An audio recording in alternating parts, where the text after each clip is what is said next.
Bismillahirrahmanirrahim. Assalamualaikum warahmatullahi wabarakatuh. Bismillah walhamdulillah, wassalatu wassalamu ala rasulillah Sayyidina wa maulana Muhammad ibn Abdillah wa ala alihi wa ashabihi wa man tabi'a rusyidah, amma ba'da. Ila hadratin Nabi Mustafa Muhammadin sallallahu alaihi wasallam wa ala alihi wa ashabihi wa zawjihi wa dzurriyyatihi wa ahli baitihi al-kiram wa jami'atihi minal muslimina wal muslimat wal mu'minina wal mu'minat ayyama kanu, khususan malika kitab Syekh Fadil Muhammad Qasbullah syahida lahum al-Fatihah. A'udzu billahi minasy syaithanir rajim. Bismillahirrahmanirrahim. Alhamdulillahi rabbil alamin arrahmanir rahim maliki yaumiddin. Iyyaka na'budu wa iyyaka nasta'in ihdinas siratal mustaqim siratal ladzina an'amta 'alaihim ghairil maghdubi 'alaihim waladdallin. Halaman 31 baris kedua dari bawah. Halaman 30. Tanda merah. Nah, Babi salatil jamaah. kecepatan dari tandanya. Merusak sholat ya? Iya.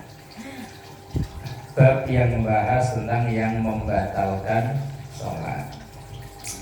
Di antaranya yang pertama kemarin berbicara dengan sengaja, kemudian melakukan gerakan yang lebih dari 3 kali, gerakan yang mencolok kelihatan banget.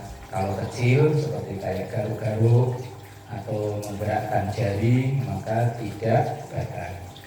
Kemudian selanjutnya yang membatalkan sholat adalah wal hadasul akbaru awil asghar, hadas besar maupun hadas kecil. Hadas besar misalnya ketika datang menstruasi maka otomatis batal sholatnya. Kemudian hadas kecil, buang angin, kentut, batal sholatnya. Kalau nahan, kalau orang sholat sambil nahan hadas hukumnya makruh.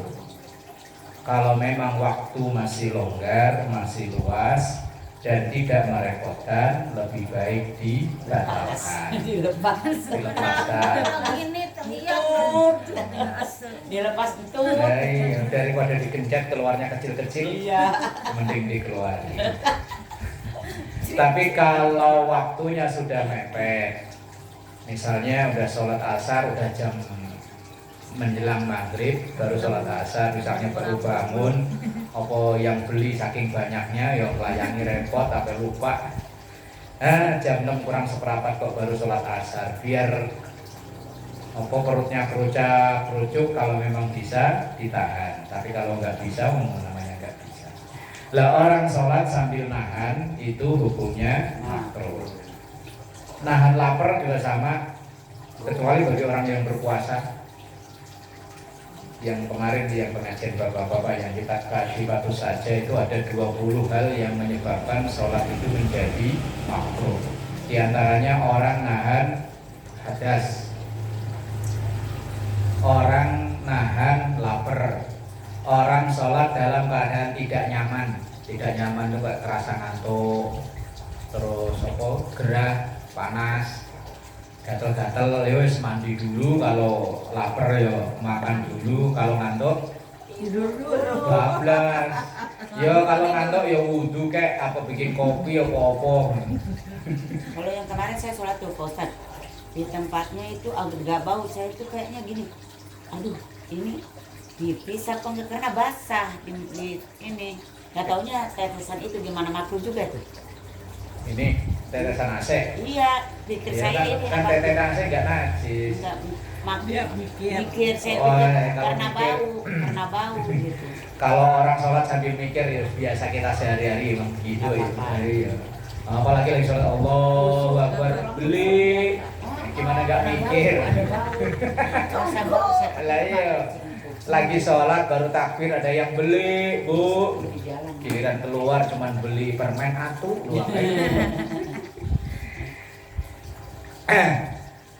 Kalaupun seandainya Misalnya sejadah itu ada kotorannya di bawah, asal itu kotoran nggak nembus sampai ke atas maka tidak apa-apa. Tapi kalau nembus ke atas ya batal.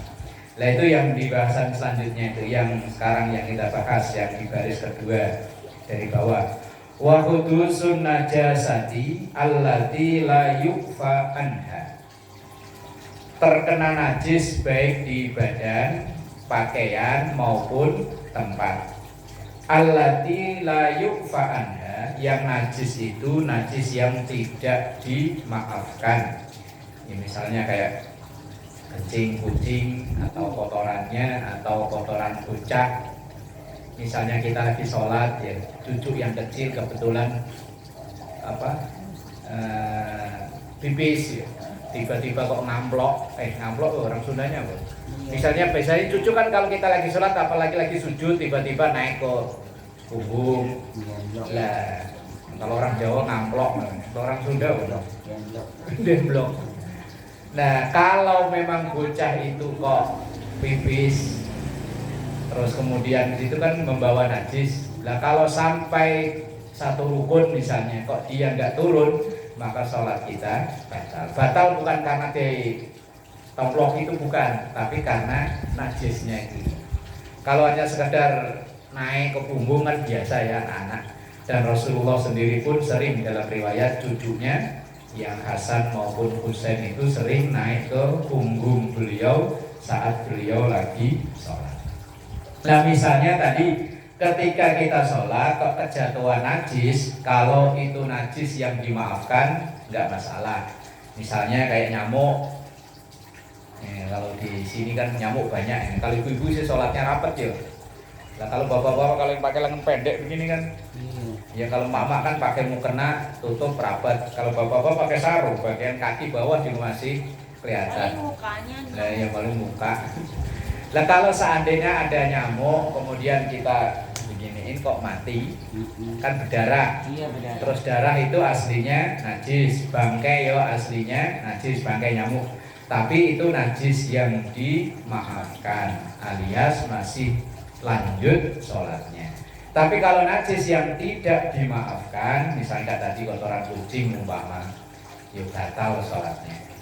Misalnya tadi ketika sujud, kok kerasa basah-basah, tapi kok kalau kencing kucing kan khas lah baunya ya. Paham lah kita. Lah kok memang terasa tembusnya sampai ke bagian atas sajadah, maka sholatnya batal. Tapi kalau itu kering dan adanya di bawah sajadah, maka itu tidak najis kalau kering. Tapi kalau basah tembus ke atas yo najis. Itu wa hudusun najasati allati la yukfa anha. Orang sholat terkena najis, yang najisnya itu najis yang tidak dimaafkan, maka sholatnya otomatis batal. Kalau tai burung, ya kan misalnya lagi sholat kayak sholat Id kemarin kan di jalanan, kemudian ada burung terbang, trot. Kalau itu termasuk hewan yang besar ya burung dara. Kalau burung emprit kecil-kecil mungkin ya enggak kali ya. Termasuk yang dimaafkan, wallahu a'lam. Kemudian wassalamu amdan fi ghairi mahallihi. Salam dengan sengaja. Wassalamu mengucap salam amdan dengan sengaja fi ghairi mahallihi, di bukan tempatnya salam atau belum saatnya salam. Misalnya lagi sholat, assalamualaikum Bu Haji, waalaikumsalam. Ada itu. Lah umpama.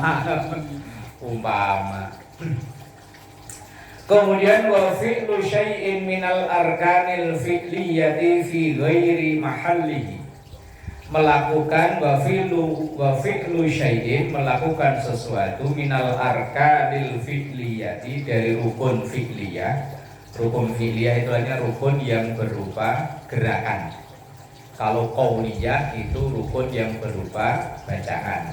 Bacaan dalam sholat itu cuma 5, yang lain itu enggak. Takbiratul ihram, Fatihah, tahiyat, sholawat, salam pertama. Yang wajib dibaca cuma 5 itu. takbiratul ihram, Allahu Akbar yang pertama. Kemudian Fatihah. Kemudian tahiyat, at-tahiyatul mubarakatus, salawatut thayyibatullah dan seterusnya. Kemudian yang keempat salawat. Allahumma sholli ala sayyidina Muhammad. Tahiyat awal, kalau tahiyat akhir tinggal tambah wa ala ali sayyidina Muhammad. Kemudian salam yang pertama. Selain itu tidak wajib. Misalnya kok lagi terawih imamnya ngebut, pokoknya yang penting 5 ini nggak ketinggalan, udah sah sholatnya. Misalnya baca subhan rabbil azimi nggak dibaca apa-apa, rabbi firli warhamni nggak dibaca nggak apa-apa. Atau yang iftitah Allahu akbar kabira walhamdulillahi katsira nggak dibaca nggak apa-apa. Yang penting 5 ini tetap kebaca. Takbiratul ihram, Fatihah, tahiyat, sholawat, salam yang pertama. Kalau salam berdua enggak. Itu namanya rukun qauli, rukun yang berupa bacaan. Nah, kalau rukun yang berupa gerakan, seseorang yang melakukan wa fi'lu syai'in minal arkanil fi'liyati, seseorang yang melakukan gerakan dalam sholat fi ghairi mahallihi, yang bukan tempatnya. Misalnya sholatnya nggak tertib, habis rukuk langsung sujud, bukan i'tidal dulu tapi sujud. Atau mungkin dulu pernah yang nanya di sini ya kan saya. Dulu waktu mau sholat, yang perempuan dulu kan agak rendah. Lah kebetulan kalau mic-nya imamnya ini suaranya pelan, ketika bangun dari sujud kan nggak kedengeran. Atau mungkin kiranya udah bangun tapi ternyata belum. Lah ketika kita misalnya ibu, kalau bapak-bapak biasanya sih ya di depan ya, atau enggak. Misalnya kalau udah terlanjur bangun, jangan sujud lagi. Kalau sujud lagi batal karena menambah rukun, menambah gerakan. Kan setiap rakaat itu kan sujudnya cuma 2. Misalnya di rakaat di sujud yang kedua. Misalnya kan biasanya di rakaat yang terakhir itu biasanya kan imam memang sujudnya agak lama karena memang ada anjurannya di sujud itu agak sedikit lamain karena untuk menambah doa.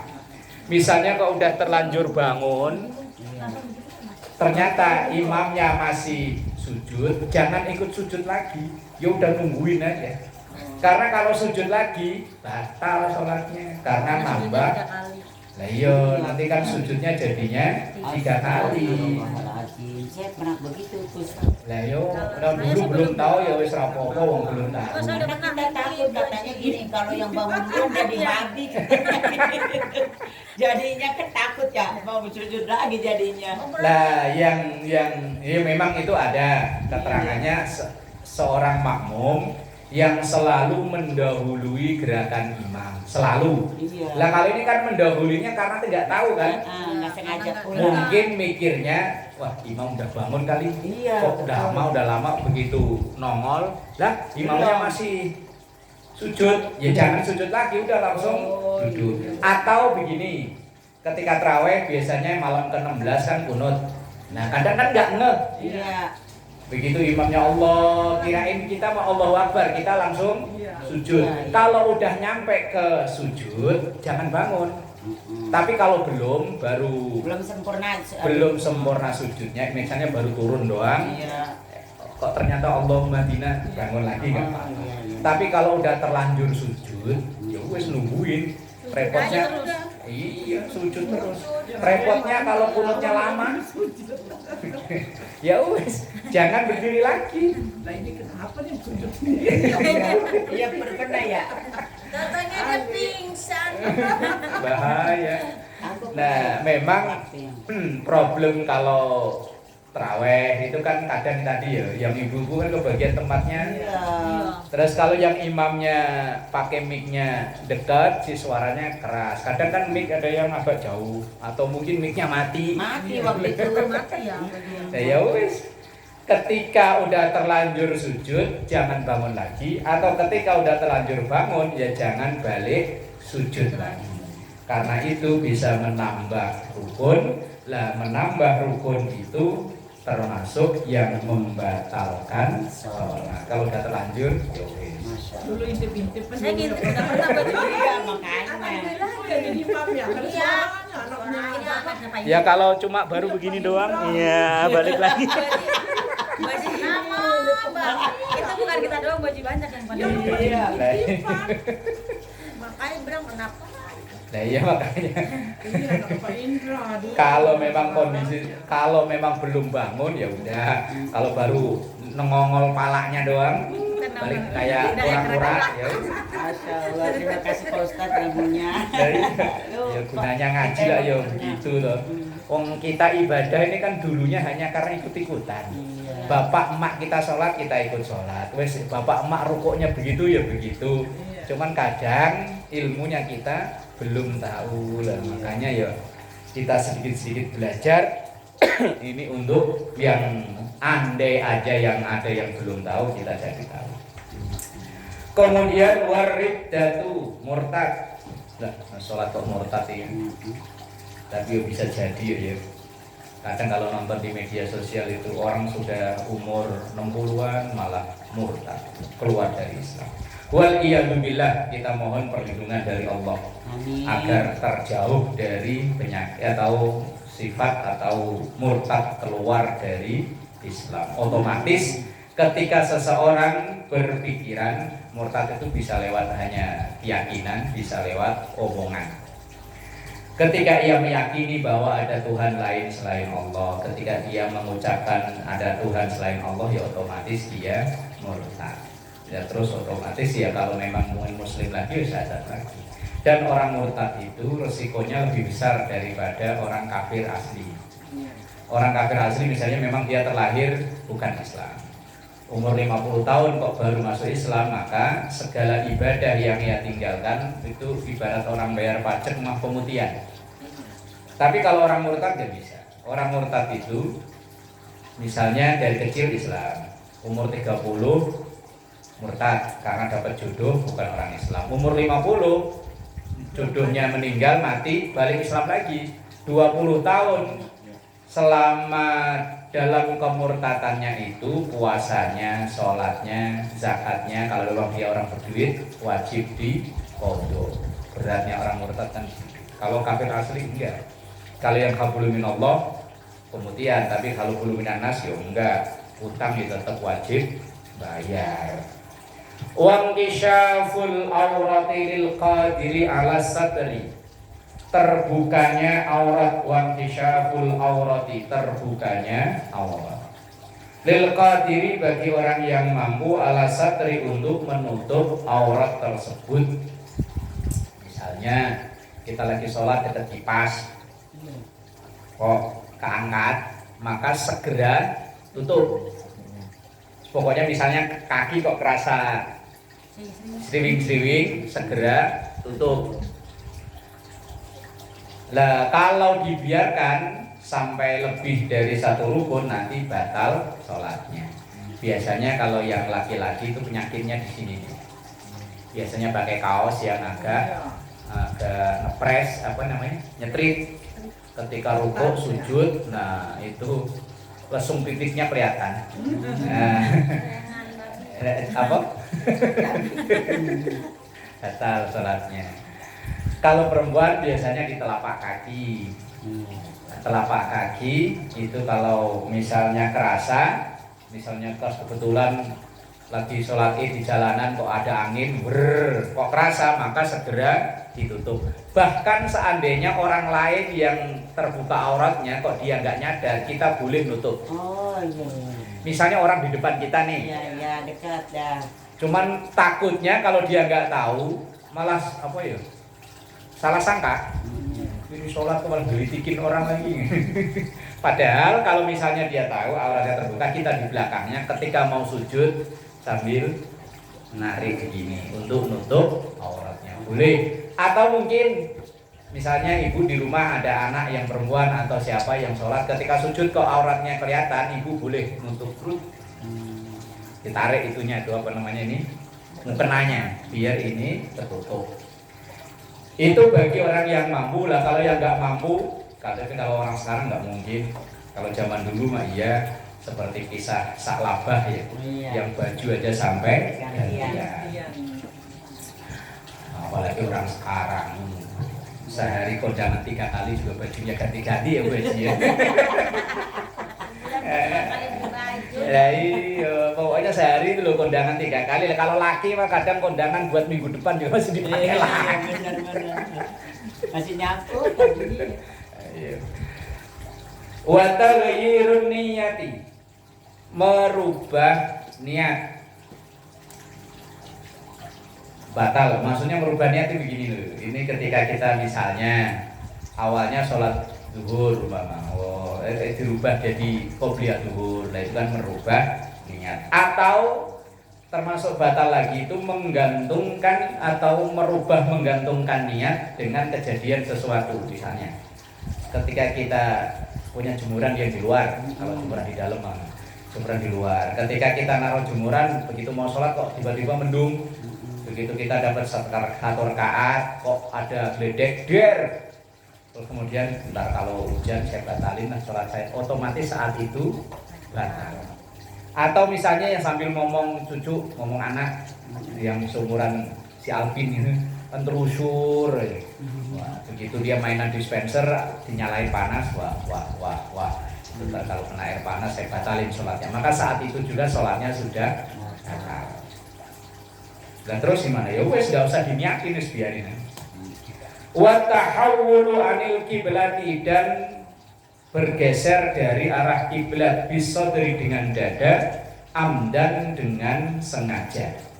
Illa fi sholati syiddatil khaufi, kecuali sholat dalam keadaan sangat takut. Itu misalnya dulu itu saat lagi peperangan, itu aja sholat nggak boleh ditinggal, tetap ada namanya sholat khauf. Wa nafilatis safari, dan sholat sunnah yang dilaksanakan di dalam perjalanan. Assalamualaikum. Wih, Semuanya ini baklor ya. wa alhamdulillah. Yang ada disobek. Makasih ya, Pak. Ya. Itu Salam. Wa tahawwulu anil kiblati, geser arah dari arah kiblat bisodri dengan dada. Jadi kalau yang nengok, yang geser kiblat itu wajah, sholat gak batal. Yang batal itu kalau dada. Kalau wajah misalnya kita sholat ada yang baru datang kok kita penasaran siapa sih sebelah, kita nengok, nggak batal. Cuman kalau di sini nggak umum. Iya. Sholat kok tengok. Tapi nggak batal, asal ininya nggak geser dadanya ini. Kalau sekedar wajah nggak batal, apalagi cuma ngelirik. Siapa sih kayak mukanya bagus? Nggak batal. Yang beresiko itu begini loh. Ketika kita salamnya belum sempurna, kita udah geser dengan dada. Ini bisa membatalkan sholat. Makanya ketika salamnya disempurnakan dulu, baru kita nengok. Biar sampai dadanya ikut muter, nggak batal sholatnya. Misalnya, ya prakteknya begini, kan tangan masih begini kondisinya. Assalamualaikum. Begitu kum itu kan tangan dilepas. Dengan begini. Assalamualaikum. Ini berarti sholat sudah selesai. Baru warahmatullahnya kita nengok. Assalamualaikum warahmatullah. Ini walaupun nengok dengan dadanya, sholatnya nggak batal. Tapi kalau assalamualaikumnya kok sambil nengok, sampai dadanya ini bergeser,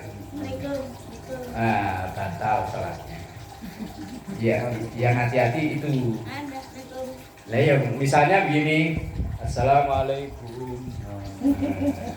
Salamnya belum sempurna, dia udah nengok dengan merubah geser dari kiblat dadanya. Kalau cuma wajahnya enggak, tapi untuk menghati-hati lebih baik misalnya kan tangan begini. Assalamualaikum warahmatullahi. Nah, berarti ketika sholat udah sampai alaikum itu kan sholat sudah selesai berarti. Lah nengok seandainya kok nengok sampai muter blas madhep ke sono tetap sah. karena sholatnya sudah selesai. Tapi kalau assalamualaikumnya belum selesai kok sudah nengok, nah ini yang dikhawatirkan sholatnya batal. Dan ini banyak terjadi, orang nengok sama badan-badannya sementara salam belum selesai. Enggak begitu kan. Iya kalau, ya kan? Ketika sholat selesai, ini kan tangan, jari kan telunjuk diangkat. Ketika assalamualaikum lepas, baru warahmatullah nengok. Seandainya nengoknya kebablasan pun tidak batal. Tapi kok dia begini assalamualaikum, nah nanti kalau ininya sampai geser dari arah kiblat bisa batal sholatnya. Harus terlepas itu ya Ustaz. Ya enggak harus sih, Oh, enggak. Cuma sebaiknya illa fi sholati syiddatil khauf, kecuali dalam sholat khauf itu boleh enggak madhep kiblat. Ini sholat dalam perang. Tapi zaman sekarang kadang repot, hajatan aja sholatnya ditinggal loh ya. Ini sampai orang dalam perang aja sholatnya nggak boleh ditinggal. Namanya ada sholat namanya sholat khauf. Itu yang sholat boleh nggak madhep kiblat, wong dalam keadaan jaga perang. Wa nafilatis safari, dan sholat sunnah yang dilakukan di kendaraan, misalnya di kapal atau di apa, madhep semadhep-madhepnya. Wallahu a'lam bishawab.